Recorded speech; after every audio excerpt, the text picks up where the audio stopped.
যে আমি শুনেছি বাজারে হাট বাজারে সিএনজি স্ট্যান্ডে চাঁদাবাজি হয়। আমি আপনাদেরকে আপনারা মনে রাখবেন, আপনারা যে দায়িত্বে আছেন, আপনাদের অভিভাবক হিসাবে আমাকে আল্লাহ পাক আরেকটা দায়িত্ব দিয়ে পাঠাইছেন। এই এলাকার জনগণ আমাদের কাছে ভালো কিছু আশা করে। আমি আপনাদেরকে ক্লিয়ার করে বলি, আমি এমপিগিরি করতে এসে চারানা কামাই করতে আসি নাই। আমার 5 পয়সা ইনকাম লাগবে না, আমার ইনকাম নিয়ে আপনারা কেউ টেনশন করবেন না। আমার এই এলাকা থেকে জনগণের পকেট থেকে 2 টাকা কামাই করে আমাকে দেওয়ার চিন্তা করবেন না।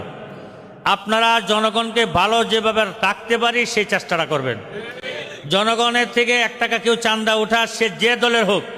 আমি বিশেষ করে আমাদের এই ওসি সাহেব এবং ইউনূস সাহেব দুইজনকে বলবো, আপনারা চোখ কান খোলা রাখবেন। যেখানে সমস্যা হবে দলমত নির্বিশেষে অ্যাকশনে যাবেন, কোনো ধরনের ছাড় কাউকে দিবেন না।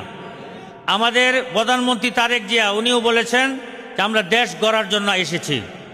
আমিও তারেক জিয়া সাহেবের প্রধানমন্ত্রী সাহেবের সাথে সুর মিলিয়ে বলবো, আমরাও ফুলপুর তারাকান্দা গড়তে এসেছি।